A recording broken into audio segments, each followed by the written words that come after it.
باپ ذبح کرنے پہ راضی ہو گیا، بیٹا ذبح ہونے پہ راضی ہو گیا۔ یہ ہے اسلام، ایک ہمارا اسلام ہے، مرضی کا، خواہش کا۔ جب چاہا اسلام پہ آگے، جب چاہا علاقائی رسوم پہ آگے، جب چاہا اسلام پہ آگے، جب چاہا خاندانی روایات پہ آگے، جب چاہا اسلام پہ آگے، جب چاہا نفس کی خواہشات پہ آگے۔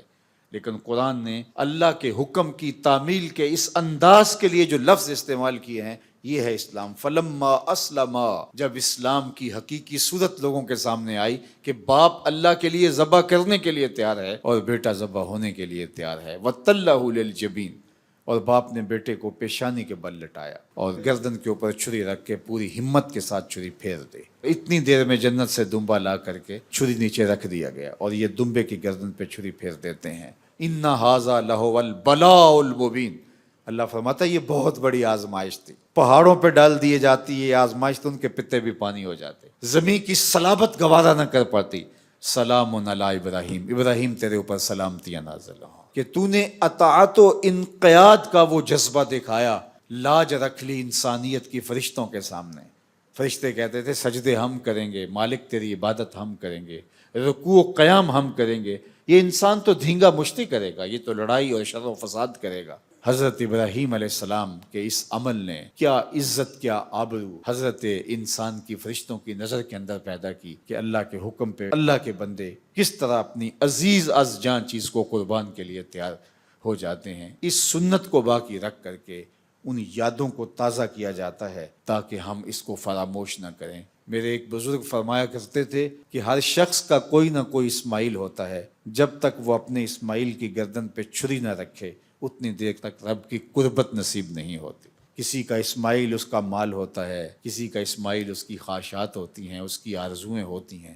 میں اور آپ دیکھیں کیا اس کا حکم آ جائے تو اپنی عزیز ترین چیز اللہ کی راہ میں قربان کرنے کے لیے تیار ہو جائیں گے۔ اگر ہم اپنے آپ کو تیار پاتے ہیں تو سمجھ لو کہ ہم اسلام کا مفہوم پا گئے۔ اسلام سر تسلیم خم کردن، اپنی گردن کو مالک کے حکم پہ جھکا دینا۔ ہم نے ان کے سامنے پہلے تو خنجر رکھ دیا، پھر کلیجہ رکھ دیا، دل رکھ دیا، سر رکھ دیا۔ یہ ہے محبت، یہ ہے تسلیم و رضا کے پیکر بندوں کا طریق۔ دیکھیے ایک طرف حضرت ابراہیم کا کمال کہ وہ بیٹے کی گردن پہ چھری رکھ دیتے ہیں، اور دوسری طرف جناب اسماعیل کا کمال بھی کون سا کم ہے۔ جب باپ پوچھتا ہے کہ بیٹا میں تیری گردن پہ چھری چلانا چاہتا ہوں، بتا تیری رائے کیا ہے، تو کسی تردد کے بغیر، کسی تأمل کے بغیر، ایک لمحے کی سوچ و بچار کے بغیر کہتے ہیں یا ابت افعل ما تؤمر، ابو جان دیر کاہے کی ہے، جلدی پھیر دیجئے۔ اقبال یہاں تڑپ اٹھا اور حیرت میں ڈوب کے بولتا ہے یہ فیضان نظر تھا یا کہ مکتب کی کرامت تھی؟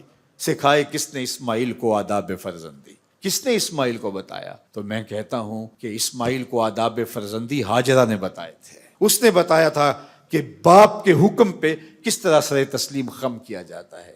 آج تو مائیں باپ کے خلاف کرتی ہیں اولادوں کو اور بیانیے بناتی ہیں کہ میرے ساتھ یہ ظلم ہوا، میرے ساتھ یہ زیادتی ہوئی، میں سسرال میں آئی تو میں یوں دکھوں میں مبتلا ہو گئی، تمہارے باپ نے میرے ساتھ یہ کیا۔ لیکن حضرت ہاجرہ نے کوئی بیانیہ نہیں بنایا، اپنے بیٹے کو یہ نہیں کہا کہ ابھی تم گود میں تھے تمہارا باپ مجھے اس وادی غیر ذی زرع میں چھوڑ گیا، تمہارا باپ تو فلسطین میں تھا اور ہم یہاں کیسے دن کاٹے۔ اور اگر یہ بیانیاں لے کے حضرت ہاجرہ کھڑی ہوتی تو حضرت اسماعیل اپنے باپ کے فرما بردار نہ بنتے۔ تو اقبال کہتا ہے یہ کس نے اسماعیل کو آداب فرزندی سکھائے تھے؟ تو جواب آیا یہ حضرت ہاجرہ نے سکھائے تھے۔ انہوں نے بتایا تھا کہ باپ کے آگے اپنے سر تسلیم کو کیسے خم کیا جاتا ہے اور کیسے اطاعت و انقیاد کے جذبے کو لے کر کے آگے بڑھا جاتا ہے۔ تو صاحب آئیے میں اور آپ اپنی زندگیوں کو اللہ کے سپرد کریں، اور یہ سیکھنا ہے قربانی سے۔ یہ محض ایک دمبے کی گردن پہ چھری چلانا ہی نہیں ہے، بلکہ اس وقت کو یاد کرنا ہے، ان لمحوں کو یاد کرنا ہے، اور حضرت ابراہیم علیہ السلام کی قربانی کے فلسفے کو سمجھنا ہے۔